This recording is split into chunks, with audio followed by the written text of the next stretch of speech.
Hey hi guys, நாம் இன்னைக்கு யாலி கேபிக்கினியோட season ஒன்னோட ஃபைனல் எபிசோடான எபிசோட் 36 பார்க்க போகிறோம். சேரன் தன்னை விட்டு போயிட்டா அப்படின்னு தெரிஞ்சதுமே இவன் ரொம்பவே ஃபீல் பண்ணுறான். ரொம்ப ஃபீல் பண்ணிட்டு அந்த இடத்த விட்டு நடந்து போயிட்டு இருக்கான். அப்போ யாரோ அவனை வந்து இடிக்க அவன் ஒரு மாதிரி முறைக்கிறான். அவன் தான் வந்து இடிச்சான். பட் அவன் ரொம்ப கோவப்படுறான். இதை பார்த்து ஃபெரித்துக்கு ஆல்ரெடி மூட் அப்செட்டில் இருக்கான். அவனுக்கு இன்னும் கோவம் வருது. கண்டபடி பேசிட்டு சண்டை போடலான்னு போகிறப்போ கரெக்டாக அந்த இடத்துல ஆர்கன் வரான். ஒன்றும் இல்லை சார், ஒன்றும் இல்லை அப்படின்னு சொல்லி பேசி சமாதானப்படுத்தி அவனை அனுப்பி வைக்கிறான். அப்போதான் இவனுக்கு தெளிவாக ஒரு விஷயம் புரியுது. இதெல்லாம் நடந்ததுக்கு காரணம் ஆர்கன் தான் அப்படின்னு எனக்கு தெளிவாக புரிஞ்சிருச்சு. நீங்கள் தான் இந்த வேலையை பார்த்ததா? நீங்கள் என்ன நினச்சிங்க? நாங்கள் போகலான்னு நினச்சிட்டு இருக்கிறப்போ ஒரு லெட்டர் வந்து கொடுத்தா இதோட நான் அவளை மறந்துடுவேன், எல்லாத்தையும் விட்டுருவேன் அப்படின்னா என்ன உங்களை மாதிரி நினச்சிங்களா? நீங்கள் என்னையோ அம்மாவையோ நம்ம குடும்பத்தையோ என்னைக்குமே லவ் பண்ணதே கிடையாது. உண்மையான லவ்னா என்னை பார்த்து என்னன்னு கற்றுக்கோங்க. நான் உயிர் விடுற கடைசி நாள் தான் நான் சேரனை விட்டு பிரியிற கடைசி நாளாக இருக்கும் அப்படிங்கிற மாதிரி இவன் சொல்கிறான். பேசிட்டு அவன் அங்கேருந்து கிளம்பி போயிட ஆர்கன் நேராக வந்து பார்க்கறது தாத்தாவை தான். நான் இந்த மாதிரி சஃபட்டோட ஃபேமிலி போய் பார்த்துட்டு வரேன் அப்படிங்கிறான். எதுக்காக அப்படின்னு கேட்கும்போது அவங்க பேரன் தாரிக் என்கிட்ட ஃபெரித்தை கொன்றுவேன் அப்படின்னு சொல்லி என்னை மிரட்டியிருக்கான் அப்படின்னு சொன்னதுமே தைரியமாரு, நான் பார்த்துக்கிறேன் அப்படின்னு சொல்லி தாத்தா ரொம்ப கோவப்படுறாரு. இந்த நேரத்தில் ஃபெரித் பார்க்க வருது இந்த காட்டுப்பூச்சி. அவன் இந்த நேரத்தில் யாரை பார்த்து பேசிட்டு இருக்கான்னா ஜெரினதா. ஜெரின் இந்த மாதிரி இந்த கல்யாணம் நடக்காது, என் பொண்ணு வேண்டாங்கிறா அப்படிங்கிற மாதிரி பேசிட்டு இருக்கிறப்போ அந்த இடத்துக்கு இவன் வரான். வந்து ரொம்ப நல்ல ஜோடி நீங்க ரெண்டு பேரும், உங்களாலதான் இதெல்லாம் நடந்துட்டு இருக்கா சத்தம் போட ஆரம்பிச்சிடறான். இதை பார்த்ததுமே அவன் அந்த சைட் தனியா கூட்டிட்டு போயிடுறான். ஏன்னா ஜெரின் முன்னாடி இவனோட மானம் போகக்கூடாதுன்னு நினைக்கிறான். அந்த சைட் போனதுமே சேரன் எங்க அப்படின்னு சொல்லி கேட்பான். சேரனுக்கு உனக்கு என்ன இருக்கு? அவ இன்னொரு குடும்பத்துக்கு மருமகளாக போறவ அப்படின்னு சொல்லி சேரன் யாரை கல்யாணம் பண்ண மாட்டான், நான் தான் அவளை கல்யாணம் பண்ணுவேன் அப்படின்னு சொல்லி அவன் ரொம்பவே சத்தம் போட்டு திட்டிட்டு அவன் அங்கிருந்து போறான். காட்டுப்பூச்சியோட வாயிலிருந்து சேரன் எங்க இருக்கா அப்படிங்கிற பதில் இவனுக்கு கிடைக்கவே இல்லை. இந்த நேரத்துல தாத்தா அவரோட கேங்கை கூட்டிட்டு சஃபட்டோட வீட்டுக்கு வராரு. வந்து என்ன தைரியம் இருந்தா உன் பேரன் என் பையனை கொன்றுவேன் அப்படின்னு சொல்லி மிரட்டலாம் அப்படிங்கிற மாதிரி பேசுவாரு. ஐயோ அப்படியா, சாரி எனக்கு தெரியாது, பட் அவன் அதை பண்ண மாட்டான்னு என்னால் உறுதி கொடுக்க முடியாது. அவன் ஒரு மாதிரி, அவன் எங்க அப்படிங்கிற மாதிரி தாத்தா கேட்பாரு. அவன் அவனோட வேலையை பார்த்துட்டு இருக்கான் அப்படிங்கிற மாதிரி ரொம்ப திமிராவே இவன் பேசுறான். இதெல்லாம் கேட்குறப்ப ரொம்ப கோவமா இருக்கு தாத்தாக்கு. இதே டைம்ல அங்க வந்திருக்க அப்தின் அங்க அந்த வீட்டுல இருக்கிற சுனாவை பார்த்துடுறான். பார்த்ததுமே அவனுக்கு ரொம்ப இதா இருக்கு. பட் அவனால எதுவுமே பண்ண முடியல. இந்த டைம்ல கரெக்டா ஃபெரித்தும் உள்ள வரான். எங்க செய்றனீங்கன்னு சொல்லி ரொம்ப கத்துறான். பாத்தியா, இப்படி இருக்கிற உன் பேரனோட உயிரை காப்பாற்ற முடியும், நான் எப்படி சொல்ல முடியும் அப்படிங்கிற மாதிரி இவன் ரொம்ப சீன் போடுறான். அந்த டைம்ல வெளியே வர சொன்னா செய்றன் இங்கில்ல, நான் சொல்றது உண்மைதான், அவ இங்கில்ல, உனக்கு நான் உண்மை சொல்றேன்னா பொய் சொல்றான்னு ரொம்ப தெளிவா தெரியும், அதனால இங்கிருந்து போயிரு, செய்றன் இங்க இல்ல அப்படின்னு சொல்லி சொல்றான். இதை பார்த்தனுமே அந்த கிழவன் கடுப்பாயி அவளை முதல்ல உள்ள கூட்டிட்டு போ, அவ எப்படி இப்படி எல்லாரும் முன்னாடி வந்து பேசலாம் அப்படிங்கிற மாதிரி சொல்றான். அதுக்கடுத்து சரி ஓகே, நான் உனக்கு ஒரு வாக்கு கொடுக்குறேன், உன் பேரனோட உயிர் என்னைக்கும் ஏன் பேரனால போகாது அப்படிங்கிற மாதிரி ஒரு திமிரா பேசுறான். அதே டைம்ல இவங்க கல்யாணம் முடிஞ்சதும் அடுத்து எனக்கும் ஹார்டிக்கும் கல்யாணம் அப்படிங்கிற மாதிரி பேசுறான். தாத்தாக்கு ரொம்பவே கோவம் வருது. இவங்க பேசிட்டு இருக்க இந்த டைம்ல தனியா போய் அப்தினை பாக்குற சொன்னா, தயவு செஞ்சு ஃபெரிட்ட சைரன் கிட்ட போகாம பாத்துக்கோ, அவ ஆன்டப்ல இருக்கா, அங்க போனா கண்டிப்பா இவனை கொன்றுவாங்க, நீ தான் அதை பண்ணணும் அப்படிங்கிற மாதிரி சொல்றா. நீ என்ன பேசிட்டு இருக்க, முதல்ல நீ இங்க என்ன பண்ற அப்படிங்கிற மாதிரி கேட்பான். இல்ல இப்ப எதுவும் என்னால பேச முடியாது, நான் போறேன், எனக்கு பதில் சொல்லாம நீ எங்கேயும் போக கூடாது அப்படின்னு சொன்னதுமே எனக்கு கல்யாணம் ஆயிருச்சு, இப்ப நீ உடனே கிளம்பிடு, உடனே இங்கிருந்து போயிடு அப்படிங்கிற மாதிரி அவ சொல்வா. உடனே விட்டுட்டு போற விஷயமா நடந்திருக்கு, அவ்வளவுதானா எல்லாமே அப்படிங்கிற மாதிரி அவன் கேட்கறான். பட் இவன் எந்த பதிலும் சொல்ல முடியாம அங்கிருந்து போயிடுறா. தாத்தா எல்லாரும் அங்கிருந்து கிளம்புறாங்க. அப்ப இந்த சஃபட்டா இந்த கிழவன் என்ன தைரியம் இருந்தா இத்தனை ஆம்பளைங்க முன்னாடி அவன் ஓம் பெர்மிஷன் இல்லாம வெளியே வந்து பேசலாம் அப்படின்னா அந்த லட்சணத்துல நீ இரு அப்படின்னு சொல்லி அவன் கதறி அழுகுறான். ஏன் அழுகுறானே தெரியல. சடனா பார்த்தா அத்தனை பேரும் அவனை பிடிச்சுக்க இந்த கிழவன் அவனோட காலில் லத்தி அடி கொடுக்குறான். பாவம் அவன் பயங்கரமா கதறி அழுகுறான். வீட்டுக்கு போன ஃபெரித் தாத்தாவை பயங்கரமா திட்டிட்டு நான் என்ன அவளை கண்டுபிடிச்சி தீருவேன் அப்படிங்கிற மாதிரி பேசுறான். இவரோட ஆட்களுக்கு ஆர்டர் கொடுத்து அவனை தூக்கிட்டு போய் ரூம்ல அடைச்சு வைங்க அப்படிங்கிற மாதிரி சொல்றாரு. இதெல்லாம் பாக்குற குல்கனுக்கு ஒரு மாதிரி இருக்கு. நீங்க என்ன பண்றீங்க, ஏன் இதை பண்றீங்க அப்படிங்கிற மாதிரி கேட்பா. எனக்கு ஃபெரித்தாவது உயிரோடு இருக்கணும், அதுக்காக தான் நான் இதை பண்றேன் அப்படிங்கிற மாதிரி தாத்தா சொல்றாரு. இதுக்கப்புறம் அவளால எதுவுமே பேச முடியல.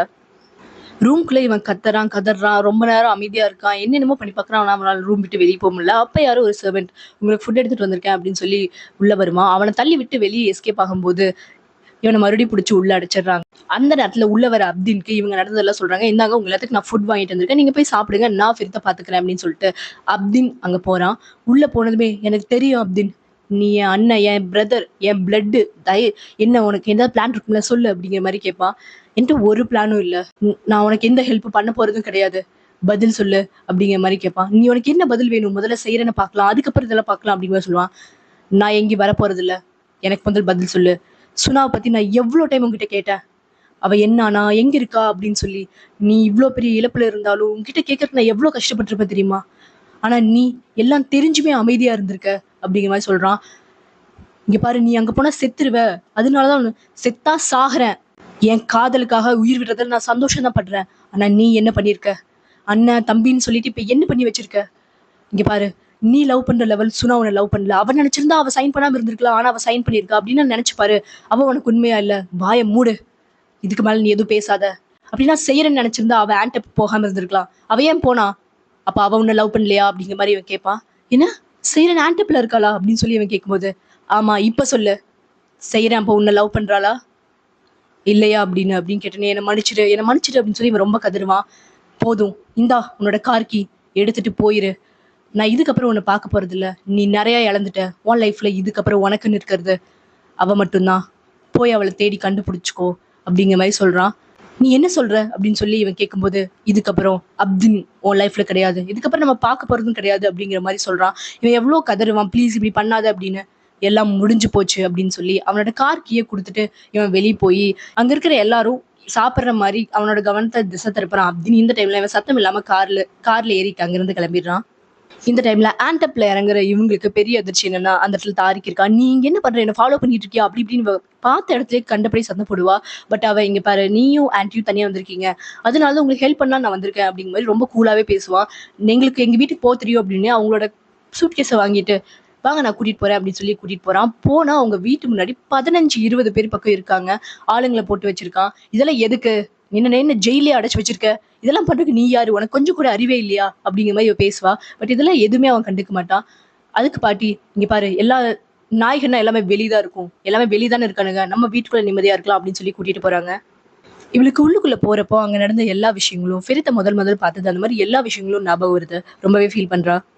இந்த டைம்ல வீட்டுக்குள்ள இருக்கிற செய்ரனுக்கு சுனா சஃபட்டோட போன்ல இருந்து கால் பண்றா. அவ என்ன சொல்றா அப்படின்னா, இந்த மாதிரி ஆர்கனை இந்த தாரிக் மிரட்டி இருக்கான், அதனாலதான் அவங்க எல்லாரும் இன்னைக்கு வீட்டுக்கு வந்தாங்க, ஏதோ பிரச்சனை பண்ண போறான்னு நினைக்கிறேன், அவன் ஃபெரித்தை கொன்றுவன்னு சொல்லியிருக்கான், நீ பத்திரமா இரு அப்படிங்கிற மாதிரி சொல்லிட்டு இவ வைக்கிறா.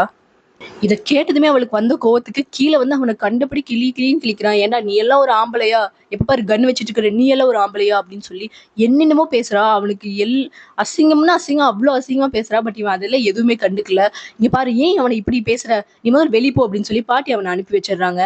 பாட்டி, அவன் என்ன வேலை பண்ணிருக்கான்னு சொல்லு, அவன் என்ன வேலை பண்ணிருக்கான்னு தெரியுமா அப்படின்னு சொல்லி பாட்டிக்கு இவன் நடந்த எல்லாத்தையும் சொல்றா. இதே டைம்ல வீட்டுல இருக்கிற எல்லாருக்கும் ஃபெரித் தப்பிச்ச விஷயம் தெரிய வருது. கேட்ட எல்லாரும் ஷாக் ஆகுறாங்க, என்ன நடக்க போதோ, மறுபடியும் அவனை உயிரோட பாப்பமா இல்லையான்னு சொல்லி ரொம்பவே பயப்படுறாங்க. இந்த மார்னிங் டைம்ல வீட்டை கிளீன் பண்ணிட்டு இருக்கும்போது அவளுக்கு யாரும் வெளியே குட்டீஸ் எல்லாம் பக்கல்வா கொடுக்குறாங்க அப்படின்னு சொல்லி கேள்விப்படுறா. இதை பார்த்துமே அவளுக்கு பயங்கர சந்தோஷமா இருக்கு. ஏன்னா பக்கல்வா அப்படிங்கிறது ஆன்டப்போட பக்கல்வா, பிஸ்தா, இதெல்லாமே செரீனுக்கும் ஃபெரித்துக்குமான வார்த்தைகள். இதை கேட்டுதான் அவன் பயங்கரமா சந்தோஷப்படுறா. பேக்கரியில இருந்து மாஸ்டர் வாக்கா கொடுத்துன்னு சொன்னாரு, ஒரு சந்தோஷமான விஷயம் நடந்திருக்கு, அதுக்காக ஸ்வீட்ஸ் கொடுக்குறோம் அப்படிங்கிற மாதிரி எல்லாரும் கொடுக்குறாங்க. இதை பார்த்ததுமே ஓகே ஃபெரித் வந்துட்டான் அப்படின்னு சொல்லி இவளுக்கு தெரிய வருது. உள்ள வந்து பாட்டிட்ட, ஃபெரித் இங்கதான் இருக்கானா, எப்படியாவது அவனை போய் பார்க்கணும், எனக்கு ஹெல்ப் பண்ணுங்கன்னு பேசிட்டு இருக்கும்போது கரெக்டா இந்த தாரிக்குள்ள வரா. என்ன பக்கல்வா அப்படி இப்படின்னு கேட்கும்போது, இங்க பாரு, எனக்கு பக்கல்வான்னு கேட்டுட்டேன், எனக்கு ரொம்ப சாப்பிடணும்னு ஆசையா இருக்கு, நான் போய் செய்யறேன், நான் போய் வாங்கிட்டு வர சொல்லியிருக்கேன் அப்படிங்கிற மாதிரி பாட்டி சொல்றாங்க. அது எதுக்கு செய்யறேன்னு போடும், நான் போறேன் அப்படிங்கிறான். இங்க பாரு, மாஸ்டர் வாக்கா வந்து ரொம்பவே பழைய ஆளு, அவருக்கு யாரே தெரியாது, நீ போனேன்னா அவரு செஞ்சதை அவர் கொடுக்க மாட்டாரு, அவருக்கு தெரிஞ்சவங்க போனா மட்டும்தான் அவரு கொடுப்பாரு, நீ ஏன் அவளை இந்த மாதிரி அடைச்சு வைக்கணும்னு நினைக்கிற, அவளை ஃப்ரீயா விடு, இது இஸ்தான்புல் கிடையாது, ஆன்டப் அப்படிங்கிற மாதிரி பாட்டி சொல்றாங்க. இது கேட்கிறப்ப அவளுக்கு பயங்கர சந்தோஷமா இருக்கு. இவன் ரெடியாகி வெளியே வரும்போது நானும் வரேன் அப்படிங்கிற மாதிரி இவன் சொல்லுவான். நீ என்ன நினைச்சிட்டு இருக்க, நான் என்ன ஓடியா போறேன், ஆளுங்க இத்தனை பேர் இருக்காங்கல்ல, எனக்கு கொஞ்சம் கூட ஃப்ரீயா இருக்க விட மாட்டியா அப்படிங்கிற மாதிரி இவன் ரொம்பவே கோவப்படுறா.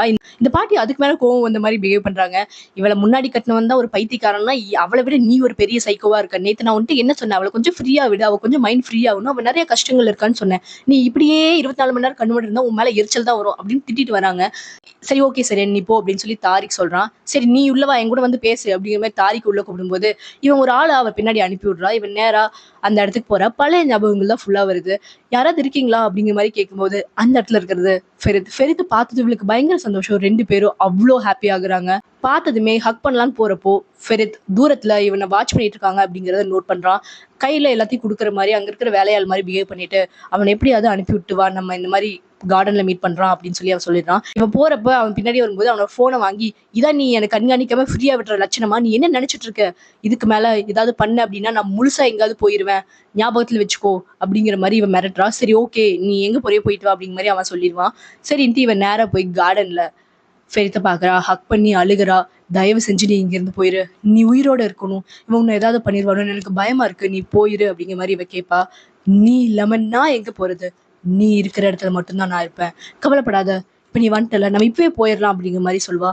இல்ல இப்ப நான் போலினா அங்க பாட்டி தனியா இருக்காங்க, பாட்டி ஏதாவது பண்ணிட்டா நான் என்ன பண்றது, நான் பாட்டிட்ட சொல்லிட்டு வரேன், நீ தைரியமாரு, நம்ம கண்டிப்பா மீட் பண்ணுவோம் அப்படின்னு சொல்லிட்டு ஹக் பண்ணிட்டு 2 பேரும் அங்கிருந்து கிளம்புறாங்க. உள்ள வந்ததுமே பாட்டி அழுகுறாங்க.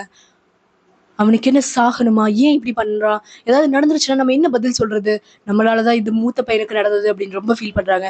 கவலைப்படாதீங்க, இவங்க யாரும் இதை பார்க்கல, நாளைக்கு நான் அவன் கூட போயிருவேன், இதுக்கப்புறம் எங்களை யாராலையும் கண்டுபிடிக்க முடியாது, நீங்க உங்களுக்கு ஓகேன்னா நான் உங்களே கூட்டிட்டு போறேன், நம்ம போயிடலாம் அப்படிங்கிற மாதிரி சொல்வா. எனக்கு எந்த அவசரமும் கிடையாது, எனக்கு என்ன ஆனாலும் பரவாயில்ல, பட் நீங்க 2 பேரும் வாழ வேண்டியவங்க, நீங்க சந்தோஷமா இருக்கணும், நாளைக்கு பத்திரமா போயிட்டு வா அப்படின்னு சொல்லி பாட்டி சொல்றாங்க. இந்த நைட்லயே ஏகப்பட்ட விஷயங்கள் நடக்குது. இந்த ஜெரினும் பெல்லினும் வெளியே சாப்பிடலாம், கொஞ்சம் வாக்கிங் போலான்னு வந்திருப்பாங்க. இவ ஏதோ வாங்க போற டைம்ல அவ கடல்ல குதிச்சிடுறா. இதே டைம்ல இந்த காட்டுப்பூச்சிக்கும் ஜெரினுக்கும் ஏதோ கனெக்ஷன் இருக்குன்னு தெரிஞ்சுக்கிட்டு இவங்க கத்தி எடுத்துட்டு அவனை கொல்லலாம் அப்படின்னு சொல்லி போறாங்க. ஃபெரித்க்கு என்னமோ நடக்கிற மாதிரி குல்கன் கனவு காண்றாங்க. சரி ஓகே தாத்தாவை போய் பார்க்கலான்னு போய் பார்த்தா ஃபெரித்தோட போட்டோஸ் எல்லாம் கீழே செதறி கிடக்குது. அவரு கான்சியஸே இல்லாம இருக்காரு. எல்லாரும் பயந்து அங்கிருந்து கிளம்புறாங்க தாத்தாவை எடுத்துட்டு. இதே டைம்ல ஃபெரித் அவனோட கார்ல இருந்து வெளியே போறான். வெளியே போய் அந்த இடத்துல கண்காணிச்சுட்டு இருக்க 2 காட்ஸை இவனோட ஆளுங்களை வச்சு மிரட்டி நேரா போய் சேருன்னு பாக்குறான். 2 பேரும் ஹக் பண்ணி அங்கிருந்து போலாம் அப்படின்னு சொல்லி கிளம்பும் போது ஆப்போசிட்ல தாரிக் வந்து நிக்கிறான். அப்போ சைரன் பயங்கரமா பயப்படுறா. இல்ல ப்ளீஸ் நீ போயிரு உனக்கு எதுவும் ஆகக்கூடாது அப்படின்னு சொல்லி ரொம்பவே பயப்படுறா, ஏதாவது பண்ணிடுவாங்களோ அப்படின்னு சொல்லி. அப்போ தாரிக், அவளை விடு, நான் உங்ககிட்ட எவ்வளவு பொலைட்டா நடந்துக்கணும்னு நினைச்ச சைரன், நீ இப்படி நடந்துக்கிட்டா நான் எப்படி நல்லவனா இருக்க முடியும் அப்படிங்கிற மாதிரி இவன் ரொம்ப கோவப்படுறான். அப்போ ஒரு டைம் கூட ஃபெரித் அவளோட கையை விடவே இல்லை. நீ என்ன பாரு, பயப்படாத, கடைசி மூச்சு இருக்கிற வரைக்கும் நான் உன் கூட இருப்பேன்னு சொல்லியிருக்கேன்ல, நான் உன்னை விட்டு போக மாட்டேன், என்ன பாரு அப்படின்னு சொல்லி அவளை தைரியப்படுத்துறா. பட் அவ கையெல்லாம் நடுங்குது, அவளுக்கு என்ன பண்றதுனே தெரியல, ஏதாவது ரொம்பவே பயத்துல இருக்கா. அப்ப ஃபெரித் அவளோட கையை பிடிச்சு நேரா கார் இருக்கிற பிளேஸ்க்கு கூட்டிட்டு போறான். அவளோட கையை விட, அவளை தொடாத, அவளை விடு அப்படின்னு சொல்லி இவன் பின்னாடி கத்திட்டே இருப்பான். பட் இது எதுவுமே கேட்காம அவன் பாட்டுக்கு சேரனை கூட்டிட்டு போயிட்டே இருக்கான். இதை பாக்குற அவனுக்கு ரொம்ப கோவம் அதிகமாகுது. சேரனும் திரும்பி பாக்குறா, அவளால என்ன பண்றதுன்னு தெரியல. அந்த டைம்ல தாரிக் ஃபெரித்தை சுட்டுறான். அவன் அப்படியே சேரனோட மடியிலேயே விழுந்து, என் கடைசி மூச்சு இருக்கிற வரைக்கும் நான் உன் கூட இருப்பேன்னு சொன்னேன்ல, நான் என் ப்ராமிசஸை காப்பாத்துவேன்னு சொல்லியிருக்கேன், யாருன்னா ஃபெரித் கோர்கன்ல, என்னைக்குமே நீ அழுகாத, எனக்கு ஒரு மாதிரி தூக்கமா வருது, எனக்கு என்னமோ நடக்குது அப்படின்னு சொல்லி இவன் என்னென்னமோ சொல்ல ஆரம்பிக்கிறான். இல்ல ஒன்னும் ஆகல, நான் உன் கூட தான் இருக்கேன், நீ தைரியமாரு அப்படிங்கிற மாதிரி இவன் சொல்வா. பட் கொஞ்ச நேரத்துலயே அவன் அப்படியே மயங்குறான். இப்படியே சீசன் 1ஓட ஃபைனல் எபிசோட் முடியுது. என்னாச்சு, ஃபெரித் செத்துட்டானா, உயிரோட இருக்கானா, இல்ல பேரலைஸ் ஆயிட்டானா, கோமாக்கு போயிட்டானா, எதுவுமே தெரியல. இதுக்கப்புறம் என்ன நடக்கும், நீங்க எதிர்பார்த்த மாதிரியே சீசன் 2ல நம்ம நாளைக்கு மறுபடியும் மீட் பண்ணலாம். தேங்க்ஸ் ஃபார் வாட்சிங் ஃப்ரெண்ட்ஸ். Bye by.